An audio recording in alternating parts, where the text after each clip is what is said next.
ग्रहों का विज्ञान यूट्यूब चैनल में मैं डॉक्टर पुष्पा कांबळे आप सबका स्वागत करती हूँ। आज मैं आपको कुंडली पढ़ना सीखे के क्रम में पार्ट 173 सिखाना शुरू करती हूँ। आज के पार्ट में नवंबर महीने के मासिक राशिफल में मेष राशि से मीन राशि तक ग्रहों की स्थिति के अनुसार व्यक्ति के जीवन में अनपेक्षित अचानक सफलता कब मिलती है, कुंडली में ज्योतिष सूत्र को लगाकर जानेंगे कि कर्क राशि के लिए नवंबर महीने में अनपेक्षित अचानक सफलता के योग बनते हैं या नहीं। कुंडली में 12 भाव में 12 राशियां, उनमें 9 ग्रह होते हैं। ग्रहों की राशि परिवर्तन की अवधि लगभग निर्धारित होती है। गुरु, शनि, राहु, केतु ये ग्रह ज्यादा समय तक एक भाव में रहते हैं।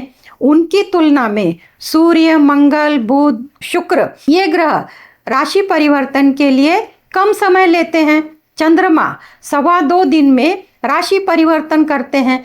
इस कारण हर महीने ग्रहों से संबंधित परिणाम बदलते रहते हैं। व्यक्ति का समय अच्छा या खराब यह ग्रहों के गोचर पर निर्धारित करता है।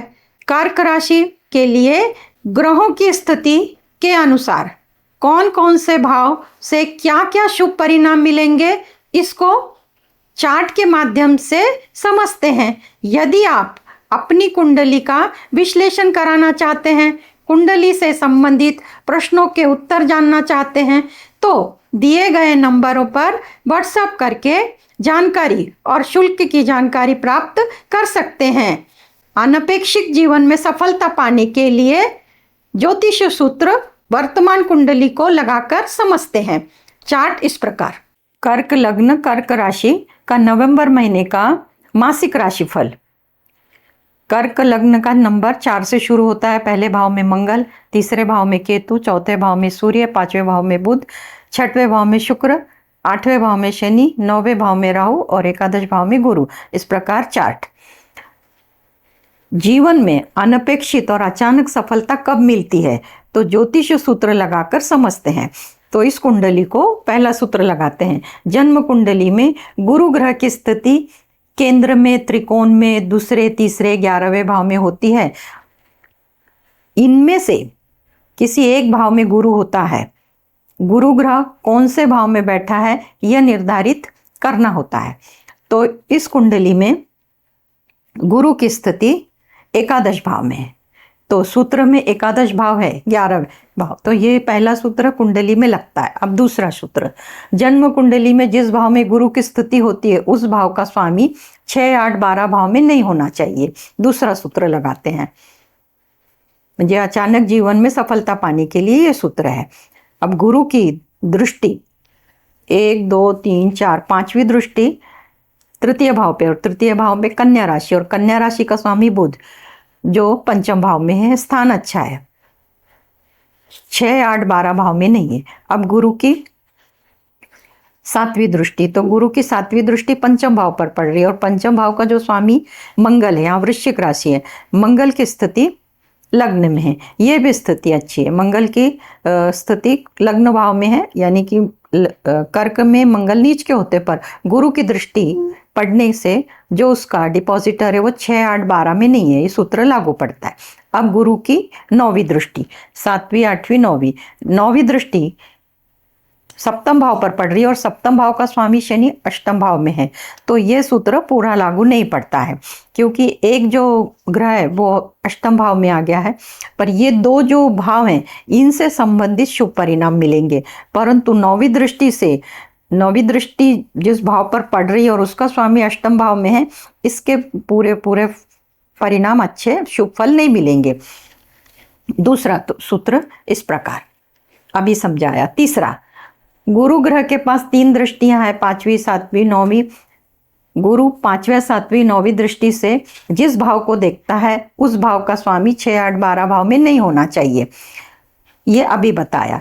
जन्म कुंडली के गुरु की स्थिति के साथ गोचर के गुरु का संबंध 1, 3, 5वां, 7वां, 9वां और 11वां आता है, और गुरु की 5वीं, 7वीं दृष्टि जिस भाव पर पड़ती है उस भाव से संबंधित परिणाम अनुभव में आते हैं और वो शुभ होते हैं।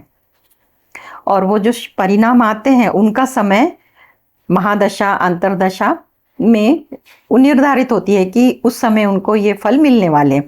पर ये सूत्र को पहले समझते हैं कि गुरु की ये नवंबर महीने की कुंडली है और ये किसी जातक की उदाहरण कुंडली है। इस कुंडली में गुरु वर्ष भर वृषभ राशि में रहेंगे और ये किसी की कुंडली है उनका गुरु सिंह राशि में है। तो पहले इसी से गिनते, ये 5 नंबर में है तो इसको यहाँ पे 5 नंबर में गुरु को रखते हैं और इस गुरु से गिनते हैं 1 2 3 4 और यहाँ से ये वाला गुरु चौथा आता है। अब इस कुंडली में गुरु को 2 नंबर में रखते हैं और यहाँ से गुरु गिनते 1 2 3 4 5 6 7 8 9 10। तो ये चतुर्थ दशम का संबंध बना रहा है। चतुर्थ दशम का संबंध इसमें नहीं है, तीसरा है, पांचवा है, सातवां है, 9वां है, 11वां है। तब स्थिति में जहां जहां उसकी दृष्टि पड़ेगी तो एक और कुंडली ले लेते हैं समझने के लिए।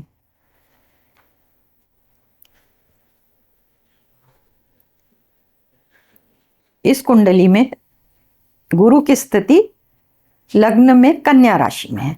पहले इसको लेते हैं, यहाँ पर गुरु को रखते हैं 6 नंबर में। ऑलरेडी इधर पे 6 नंबर में गुरु, तो यहाँ से गिनेंगे 1 2 3 4 5। तो गुरु की 5वीं दृष्टि है और यहाँ पे गुरु को 2 नंबर में रखते हैं और यहाँ से गिनेंगे 1 2 3 4 5 6 7 8 9। यानी कि 9वां जब आता है गुरु से, गोचर के गुरु का जन्म कुंडली के गुरु के साथ 9वां जब आता है तो वो शुभ फल देगा। अब ये गुरु कैसे फल देगा, तो ये गुरु ऐसा समझते हैं, ये गुरु इधर है जन्म कुंडली में और अभी का गुरु इस पे से जा रहा है। तो गुरु की जो 5वीं दृष्टि पड़ेगी तो जो केतु की स्थिति ऑलरेडी है, तो केतु की महादशा अंतरदशा प्रत्यंतरदशा में तृतीय भाव से संबंधित सभी सुखों की प्राप्ति होगी। और इसका जो स्वामी है कन्या राशि का स्वामी बुध की भी, यानी कि गुरु की महादशा, शुक्र की महादशा, केतु की महादशा, बुध की महादशा और इन सभी की अंतरदशा भी, तो तृतीय भाव से संबंधित सभी फल मिलेंगे। क्योंकि यह स्थिति बहुत अच्छी है कि गोचर का 9 पंचम योग कर रहा है। अब ये 5वीं दृष्टि से बताया कि कौन कौन सी महादशा। अब महादशा एक साथ तो 5 होती है, महादशा, अंतरदशा, प्रत्यंतरदशा, सूक्ष्म दशा, प्राण दशा, ऐसी। पर पहली महादशा ये लंबी होती है, अंतरदशा उससे कम होती है और प्रत्यंतर दशा उससे कम होती है। पर 3 ग्रह तो मिलते ही मिलते हैं। जब भी शुरुआत में पहले ही ग्रह की महादशा होती तो उसी की अंतरदशा होती है, बाद में वो बदलती रहती है। पर ये 2 ग्रहों की महादशा, अंतरदशा, प्रत्यंतर दशा, इन 2 ग्रहों की महादशा, अंतरदशा कोई तो मिलेगी। ऐसी स्थिति में तीसरे घर के परिणाम शुभ मिलने ही मिलने ये तय है। अब 7वीं दृष्टि, अब गुरु की 7वीं दृष्टि पंचम भाव पर पड़ रही है। पंचम भाव से शिक्षा, संतान, प्रेम और महिलाओं के लिए गर्भधारणा, ये सब का विचार यहाँ से किया जाता है। अब इसका जो स्वामी है लग्न में बैठा है, गुरु की, शुक्र की, बुध की और मंगल की। इन महादशा में ये पंचम हाउस से जो जो हम देखते हैं उन सब की प्राप्ति होगी लग्न को। क्यों, लग्न हो जो खुद है व्यक्ति, तो गुरु की महादशा, शुक्र की महादशा, मंगल की और बुध की, ये जब चारों में से कोई भी महादशा में मिले, अंतरदशा में मिले, प्रत्यंतर दशा में मिले, तो ये पंचम भाव से संबंधित सुखों की प्राप्ति होगी। अब गुरु की 9वीं दृष्टि, अब गुरु की जो 9वीं दृष्टि है दशम भाव पर पड़ेगी। हालांकि इनका डिपॉजिटर इधर पे है, फिर भी पूरे जितने भी परिणाम मिलने चाहिए उतने नहीं मिलेंगे। पर वो भी जो मिलेंगे वो किस में मिलेंगे, गुरु की महादशा, शुक्र की और शनि की महादशा में। सप्तम हाउस से जो परिणाम मिलेंगे वो गुरु की, शुक्र की और शनि की। तो अंतरदशा और प्रत्यंतर दशा बदलती होती है, तो इस समय जीवन में अचानक सफलता के योग बनते हैं। अब इसको ऐसे भी देखेंगे, अगर जो लोग शादीशुदा हैं तो उनको व्यापार में लाभ होगा, और जो लोग शादी के लिए ड्यू हैं तो गुरु की इस दृष्टि से उनकी शादी तय होगी। तो ऐसे सुखों की प्राप्ति होती है। ये वाला सूत्र इस प्रकार, अगर गुरु जब 9वां, 5वां 11वां आता है, तीसरा आता है तब, पर चतुर्थ दशम आता है तब कार्य में देरी होती है। अब जन्म कुंडली में गुरु ग्रह लग्नेश, पंचम, भाग्येश की स्थिति अच्छी होनी चाहिए। खासकर ऐसा देखा जाता है जो लोग सक्सेसफुल रहते हैं उनको वक्त पे प्रथम भाव के स्वामी की महादशा लग जाती है, पंचम भाव के स्वामी की महादशा अंतरदशा मिल जाती है और भाग्य भाव की महादशा अंतरदशा मिल जाती है, तो वो व्यक्ति भाग्यवान होता है, क्योंकि इसकी जब मिलेगी तो उनको नेम फेम मिल जाता है। पंचम से शिक्षा, संतान, प्रेम में सक्सेस और भाग्य से सभी चीजें मिलती है। तो ये अगर समय पर ये महादशाएं मिल जाती हैं तो इंसान का समय पर काम हो जाता है, और फिर जब समय पर काम हो जाता है तो वो भाग्यवान कहलाता है। अब इसके बाद वाला सूत्र, गुरु की दृष्टि जिन भाव पर पड़ती है उस भाव के स्वामी की महादशा अंतरदशा और में भी स्थित ग्रह की महादशा अंतरदशा चल रही होती तब भी, अभी बताया, अगर गुरु की 7वीं दृष्टि पड़ रही है तो स्वामी मंगल है, मंगल की भी और बुध की भी, तो जो ग्रह बैठे हैं उनकी भी महादशा अंतरदशा में फायदा होगा और जो स्वामी है उनके भी महादशा में अंतरदशा में होगा। अब ये गुरु से तीसरे भाव के फायदे मिलेंगे, 5वें भाव के और 7वें भाव के, ऐसे एट ए टाइम 3 भाव के फायदे मिलेंगे। और जब गुरु वक्री होता है तो ये 3 और वो 3, 6 भाव के फायदे मिलते हैं। अब चंद्रमा का गोचर राशि के अनुसार, अब चंद्रमा नवंबर महीने में राशि के अनुसार तुला राशि से, कुंभ राशि से और मिथुन राशि से जब भ्रमण करेंगे तो कर्क राशि के लोगों को कार्य में सफलता मिलना रुकावट आएगी। तो जो भी काम नया हो शुरुआत ना करें, इन दिनों इन तारीखों को कार्य को सफलता नहीं मिलती है और शुरू भी नहीं हो पाते हैं। तो वो तारीखें इस प्रकार है, जब वो तुला राशि से जाएंगे, कुंभ राशि से जाएंगे, मिथुन राशि से जाएंगे तो ये डेट्स आती हैं 1, 2, 9, 10, 18, 19, 27, 28 ये डेट आती हैं। तो ये डेट को कोई भी शुभ कार्य शुरू ना करें, इन डेट को रुकावट आती ही आती है, ये तय है। अब चंद्रमा का गोचर बताया और उनकी तारीखें बताई। नवंबर महीने में कर्क राशि का मासिक राशिफल पहले भाव से जानते, तो पहले भाव में मंगल कर्क राशि में, ये कर्क राशि नीच राशि है और इस पर राहु की दृष्टि है, 1, 2, 3, 4, 5, राहु की 5वीं दृष्टि है और कर्क राशि में मंगल नीच के होते हैं, तो भ्रम संबंधित बीमारी की संभावना है। इसके लिए आपको अपने आरोग्य का ध्यान रखना होगा। धन भाव का स्वामी सूर्य अपने से तृतीय एकादश का संबंध बना रहा है, धन की स्थिति अच्छी है, परंतु शनि की 7वीं दृष्टि पड़ने के कारण परिवार में मतभेद और वाणी कठोर होगी, वाणी मधुर रखने का प्रयास करें। तीसरे भाव का गुरु के संदर्भ में बताया। चौथे भाव में सूर्य है और तुला राशि में सूर्य नीच के होते हैं, तो ये माता का स्वास्थ्य है, तो गर्मी से उष्णता संबंधी तकलीफ माता जी को हो सकती है, उनके स्वास्थ्य का ध्यान रखें।